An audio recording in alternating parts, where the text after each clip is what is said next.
Social media पर जैन समाज के सबसे लोकप्रिय, आप सबके दिलों में रहने वाले और गजब गजब की खबरें लाने वाले चैनल महालक्ष्मी की ओर से सुबह सुबह 8 बजे आपके पास सादर जय जितेंद्र के साथ चित्र देख रहे हैं हम और आप। यह है 15 जनवरी की बात। कहते हैं सुबह से शाम तक कुछ ऐसा सिलसिला चलता रहा, कारवां 1.5 लाख की गिनती को पार कर गया। पर धन्यवाद देंगे किसको?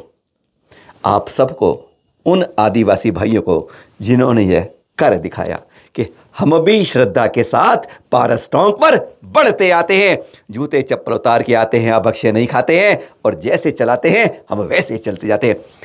इसमें जो हम बात कहेंगे, CRPF का बहुत धन्यवाद जिन्होंने इस अनुशासनबद्ध करके दिखाया। जैसे जा रहे थे, दोनों तरफ बल्लियां लगने से रेलिंग पर कोई नहीं गया, छत पर कोई नहीं गया, ये तो हम बता भी चुके हैं आपको। खास बात क्या थी, अंदर गर्भगृह में भी, क्योंकि अधिकांश लोग ठंड के मारे कांपते हैं, तो मोजे पहन के जा रहे थे। तो उसमें गर्भगृह के अंदर आप कहीं गए होंगे, तो बीच में क्या है, अब आरती का स्थान बना दिया है। जब आचार्य श्री प्रसन्न सागर जी ने यहाँ का रंग रूप बदला था, और दोनों तरफ जो थे, बाईं तरफ और दाईं तरफ, वहाँ गुल्लक लगा दी, यानी किसी को भी अंदर प्रवेश नहीं दिया, यानी अशुद्धि का गर्भगृह के अंदर नाम नहीं रहा। अंदर की बात, बाहर परिक्रमा रास्ता रोक दिया। आप ऊपर से जाओ, पीछे से निकलो, रास्ता देख रहे हैं आप। और CRPF वाले वहाँ डंडा लेके खट खट खट करते रहे, लय भद्र से लोग जाते रहे आते रहे। कोई डांस नहीं हुआ यहाँ पर, कोई तमाशा नहीं हुआ, कोई रोमांटिक रूम नहीं आया, सब अनुशासन में जाते रहे। बहुत बहुत धन्य रहा। बस यही रहा, अगली बार से हमें इसकी जागरूकता करनी है, हम सबको मिलकर। ये ध्यान रखिएगा, ये किसी दूसरे पर मत कहिएगा, हम सबकी जिम्मेदारी है अपने तीर्थ की सुरक्षा के साथ उसकी दुनिया भर में पहचान बनाने की। और यह है वीरा जैन, अपने फ्रेंड के साथ मुंबई से कालीकट आ रही थी। घटना 8 जनवरी की है। यह फोटो इनके ट्विटर अकाउंट से आपके पास आई है। पर क्यों आई है, बहुत चिंतन वाली बात है, समझने वाली बात है। जो हवाई जहाज करते से यात्रा आते हैं उनके लिए बात है। जैसा होता है अमूमन, आप हवाई में जाते हैं, वैसे अब ज़्यादातर क्या हो गया है, आपके लिए पैसे शुल्क लेते हैं खाने के लिए, लेकिन कई विद टिकट मिल जाता है। तो एयर इंडिया में फ़्लाइट में सुविधा है। वीरा जी ने कहा, जैन हूँ, हाँ हाँ जैन हो, आपको वेज ही मिलेगा, वेज ही दे दीजिए। तो वेज भोजन जब आया तो देखकर रंगत उड़ गई। वेज के अंदर नॉन वेज परोसा था, सील वेज की थी, अंदर खाना नॉन वेज का था। कोई सोच सकता है कि आपके धर्म भ्रष्ट करने का इससे बड़ा तरीका क्या? हाँ, अनजाने में हुआ होगा। जो वहाँ की केबिन सुपरवाइजर थे नहीं, सोना, उनसे कहा, भाई ये क्या हो रहा है, ये वेज है क्या? ओह सॉरी, बस इतना हुआ। लेकिन इतना बड़ा गंभीर अपराध हो जाता है और हमें ध्यान नहीं था। अगर जाने अनजाने में वह उसको खा लेती तब क्या होता? सोचने वाली बात है। पूरे जीवन का धर्म एक बार में भ्रष्ट हो गया होता। उन्होंने कहा, इसका बारे में जब कहा, लीगल नोटिस दे दिया गया है। और एयर इंडिया ने क्या जवाब दिया है, असली बात तो गजब का उसके बाद हो जाता है। एयर इंडिया का जवाब मज़ा आ जाता है देखकर, जब कहते हैं, जब सरकारी प्रतिष्ठान वैसे अब प्राइवेट हो गया है, ऐसे हो जाते हैं तो कहते हैं जमीन पैरों तले खिसक जाती है। कह रहे हाँ, हमसे गलती हो गई और आपको मुआवजे के लिए ये 1000 रुपये का बाउचर दिया जा रहा है।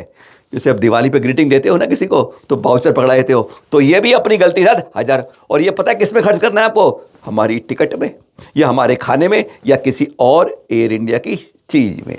ये 1000 रुपये आपके धर्म भ्रष्ट करने के, आपको गलत देने के, सबका हिसाब बराबर कर देते हैं। क्या गजब के हमारे प्रतिष्ठान सार्वजनिक हो गए हैं, चाहे वह टाटा के पास हो इस समय, चाहे सरकार के पास। कान पकड़ लिए वीरा ने तो कह दिया, आज के बाद कभी नहीं लूँगी। और लोगों को सलाह दे दी अपने ट्वीट पर भी कि कभी जाओ तो हवाई जहाज में जाते हुए खाना मत मांग लेना, क्योंकि वैसे उन्होंने लीगल नोटिस दे दिया है। धर्म भ्रष्ट करने की इससे कुछ चाल नहीं हो सकती, चाहे जाने में चाहे अनजाने में। देश का दिल कहा जाता है दिल्ली, और दिल्ली का दिल कहता है कनॉट प्लेस, राजा बाजार। खंडेलवाल समाज का मंदिर अब बन रहा है धर्मोदय तीर्थ। देख रहे हैं आप, जोरों से निर्माण चल रहा है इस धर्मोदय तीर्थ पर। 3 विशाल प्रतिमाएं और एक 24 जिनबिंब। महापंच कल्याणक हो रहा है। महा क्यों कहा है पंचकल्याण? इसलिए कहा है कि इस बार 3 आचार्य सत्संग आपके लिए इस पंचकल्याण में उनके सानिध्य में आशीर्वाद के साथ होगा।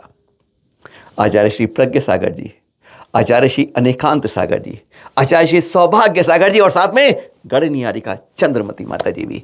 ऐसा सौभाग्य है दिल्ली वालों का नहीं, दिल्ली के आसपास सबका, कि यहाँ पर महापंच कल्याणक हो रहा है 3 से 7 फरवरी को। तारीख नोट करिएगा, निर्माण तेजी से चल रहा है 3 से, और फिर 8 फरवरी से महामस्तकाभिषेक भी होगा।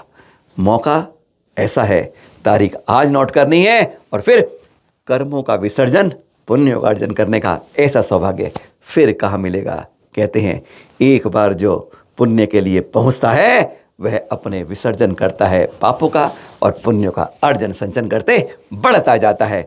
कर्नाट प्लेस राजा बाजार में आ रहा है ये धर्मोदय तीर्थ, जहाँ अभी तक आप कहते थे खंडेलवाल समाज का मंदिर है। साधु संतों की हर चर्या गजब की होती है। कहते हैं उनको देखते देखते अंदर आचरण आ जाए, उनसे देखते देखते संतों को देखते रहिए। ये केशलोच देख रहे हैं आप, 20पंथी कोठी शिखर जी चित्र हैं आपके पास ये, जहाँ पर जय कीर्ति जी महाराज जी केश लॉन्च कर रहे हैं। काफ़ी समय तक ये ऊपर रहे थे, रोज रोज वंदना करते थे हर टोंक पर, और 1 पर 108 परिक्रमा हर रोज लगाते रहे। चैनल महालक्ष्मी 2 बार की चर्चा ऊपर हुई थी, और आज ये देख रहे हैं आप उनका केश लोचन होते हुए जय कीर्ति जी महाराज का। एक एक बाल जैन संत जब उखाड़ता है तो घास की तरह उखाड़ता है, जैसे किसान अपने खेतों के अंदर करता है, और वह अपने शरीर से करता है। सबसे बड़ा कष्ट की शुरुआत इसी से पहचान होती है। दिगंबर संतों की चर्या बहुत ही कठिन होती है। फिर मिलेंगे आपके पास कुछ खास बातों के साथ, अभी नहीं बता रहे क्योंकि 8 बजे फिर देखिएगा। सादर जय जिनेंद्र।